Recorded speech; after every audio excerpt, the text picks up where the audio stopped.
America बर्तमान भारत उपरे प्रतिशोध परायण हो टैरिफ वृद्धि करुच्ची 50% है एवं आगामी दिन यदि रशिया तेल आमदानी बंद न करे ताहले ये टैरिफ आहरी आगु को बढ़ो ये टैरिफ वृद्धि करुच्ची कहार कौन क्षति हम भारत केते क्षति सहब एवं अमेरिकार क्षति हम कि ना सेपटे अमेरिकार वर्तमान भारत एवं अमेरिकार जो संपर्क थिला ए संपर्क जो टैरिफ वृद्धि पर बहु व्यवसायी अमेरिका को आमदानी रप्तानी बंद करने आरंभ कर जो संपर्क थिला अमेरिका एवं भारत वर्ष भितर ए संपर्क रे भट्टा पड़ा जाऊँगी नरेंद्र मोदी समालोचना शिकार होती अपोजिशन दल द्वारा जो तांकर बंधु थिले से कहीं एमती कले किंतु ये अमेरिकार भीतरी उद्देश्य आ गोटे अच्छी अमेरिका भारत को बर्दाश्त करि पारु नहीं अमेरिका ऑपरेशन सिंदूर पर भारतर युद्ध क्षमता देखिकरी भयभीत होछि या भावुछि कि जे आगामी दिन यदि अमेरिकार के चैलेंज करिवो समकक्ष हबो ताहले सेटा होछि भारत वर्ष तो केमिति अमेरिका काहीकि एवं केमिति भारत को एक घरिया करने को चेष्टा करुच्ची सेपटे ब्रिक्स जो देश अच्छा से केमती अमेरिका को पालटा आक्रमण करेंगे और एक घरिया करेंगे यही विषय आज जानवर 13 बाण मु विपिन दास नमस्कार।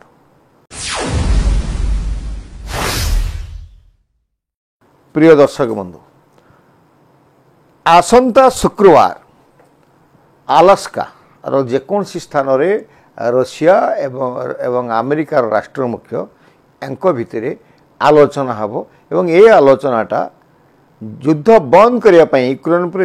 यूक्रेन और रशिया युद्ध बंद करने गोटे आलोचना हो ये आलोचन हुए तो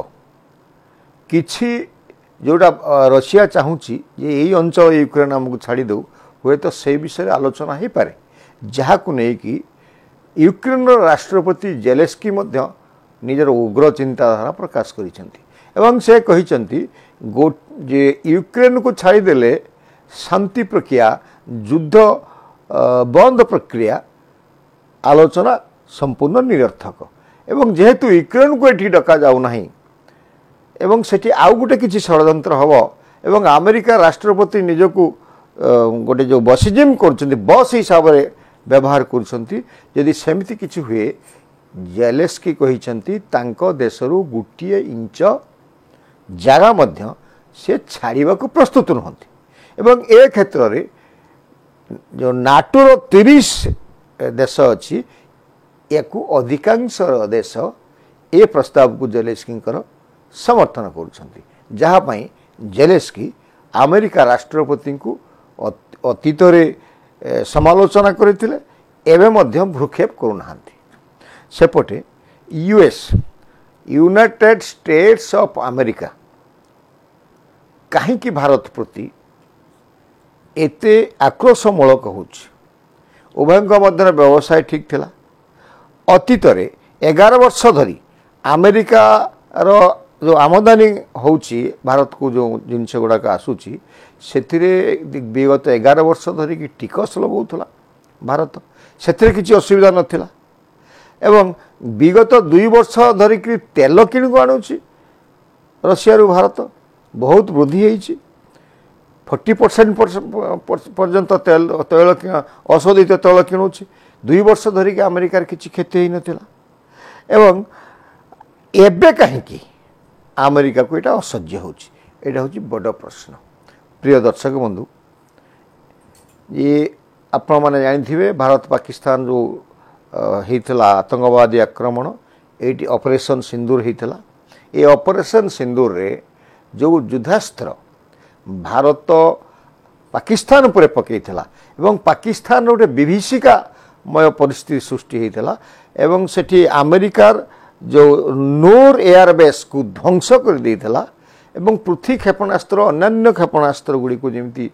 निक्षेप करिथिला एउठू अमेरिका बुझी पारला जे भारत आगामी भविष्यत पई गोटे महाशक्ति होगा चाहूँगी जाऊँगी एवं ए महाशक्ति हेले अमेरिका पई प्रथम चैलेंजर देश हम भारत जहाँपाई भारत को जो युद्ध जहाज उन्नत किस्मर युद्ध जहाज सप्लाय करने कथा ताको सी मना कला एवं रशिया रू आने सिद्धांत नेला भारत एवं पूर्वर आपण जानते S-400 मध्य रशिया रू किनितला अमेरिकार बारण सत्ते तथापि भारत अमेरिकार व्यावसायिक व्यवस्था ठीक ढंग से चली जदि लड़ुआ विमान अमेरिका भारत को दिए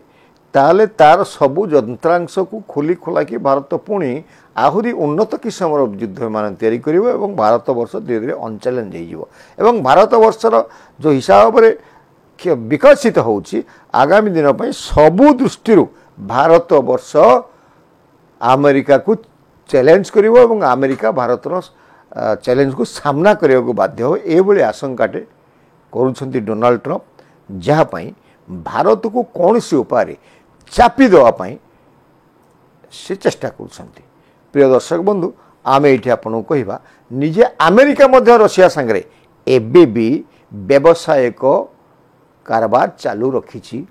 जदि आम देखा यूएस रे गुड्स एंड सर्विस ट्रेड रे रशिया सांगे 5.2 अमेरिका बिलियन डॉलर रे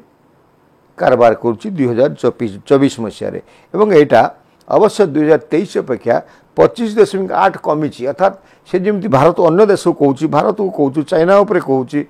ए विषय रे टैरिफ वृद्धि करुच्ची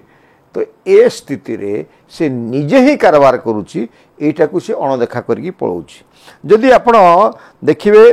जे अमेरिकार आज दिन में रशिया सांगे सर्विस ट्रेड अच्छी 873 मिलियन डॉलर एवं यहाँ हूँ गला 23 मसीहा अपेक्षा 43% अधिक America 3.27 billion dollar import business वर्तमान भी रशिया सांगे करुच्ची एवं अमेरिकार टोटाल गुड्स कारबार एक्सपोर्ट करुच्ची 2024 रे 3.5 बिलियन डॉलर मूल्यर जो तार नित्य व्यवहार जिनस रशिया को एक्सपोर्ट करी एवं गुड्स एक्सपोर्ट करी रशिया को 528.3 मिलियन डॉलर एवं इंपोर्ट मध्य करी रशिया रु 3.0 बिलियन डॉलर ता अर्थ उभयंक मध्य अमेरिका एवं रशिया मध्य एबे भी व्यावसायिक सुसंपर्क रही किंतु भारत को से नालिया कि देखा आम जो कहलुनि आम एत कथा कहबार कारण हूँ भारतर गोटे महाशक्ति होगा जाऊँगी एवं चतुर्थ महाशक्ति अच्छी आर्थिक स्थिति रे एवं ऑपरेशन सिंदूर देखई देछि सामरिक क्षेत्र में भारत वर्ष पछरे पड़ी नहीं सारा पृथ्वी को चैलेंज कर क्षमता अच्छी से ये टैरिफ वृद्धि करुच्ची एवं ये टैरिफ वृद्धि करने द्वारा निज देशर नित्य अत्यावश्यक जिनसर दर वृद्धि है अर्थनीतिज्ञ सामाजिक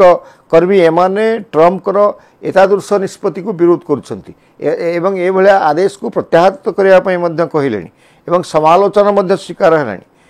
किंतु नछोड़ बंदा ट्रम्प जिदखोर ट्रम्प अर्ध पागल ट्रम्प खाली अमेरिका रशिया जे ट्रेड चली व्यवसाय चली नुहे चाइना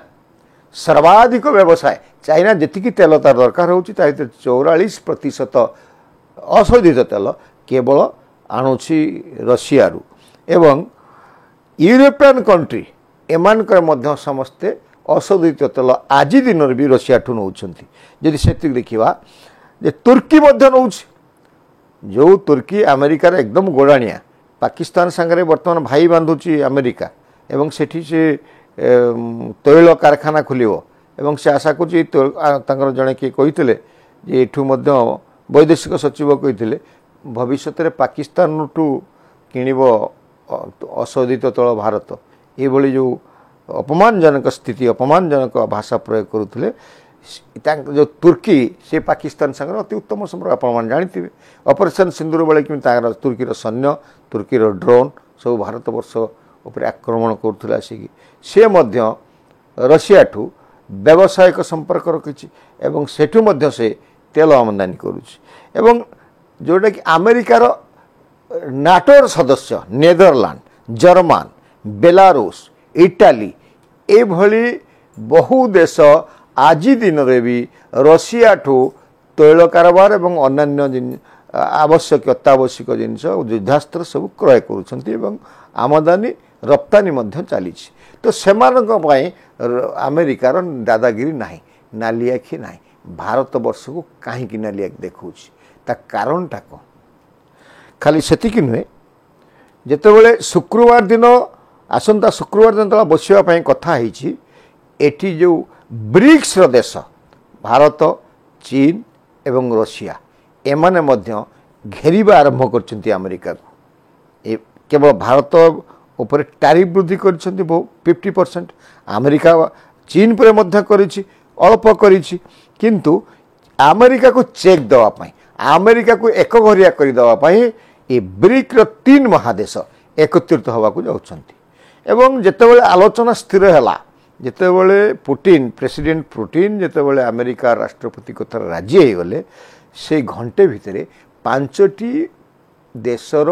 ମୁଖ୍ୟଙ୍କ ସାଙ୍ଗରେ ଫୋନ୍ରେ କଥା ହେଲେ। ସେ ହେଉଛନ୍ତି ପ୍ରଥମେ ଚାଇନା ଜିନପିଙ୍ଗ ସାଙ୍ଗରେ କଥା ହେଲେ ସଭାପତି, ଏବଂ ତାପରେ ମୋଦିଙ୍କ ସାଙ୍ଗରେ କଥା ହେଲେ, ଏବଂ ତାପରେ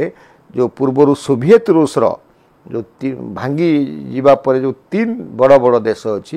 ସେ ରାଷ୍ଟ୍ର ମୁଖ୍ୟଙ୍କ ସାଙ୍ଗରେ ମଧ୍ୟ କଥା ହେଲେ। ଏବଂ କଥା ହେଇକି ହୁଏତ ଏହା ସ୍ଥିର ହୋଇଥିବ ଯେ ଏମାନେ ଏକତ୍ରିତ ହେବେ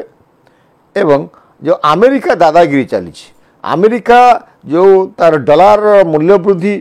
ଯେଉଁ ହ୍ରାସ ହେଉଛି, ୟାକୁ ବୃଦ୍ଧି କରିବା ପାଇଁ ଗୋଟେ କୌଶଳ ଆପଣାଉଛି, ଯେଉଁଭଳି ଭାବରେ ଦାଦାଗିରି ଦେଖେଇକି ସମସ୍ତଙ୍କୁ ନାଲିଆକୁ ଦେଖାଉଛି, ଏହାକୁ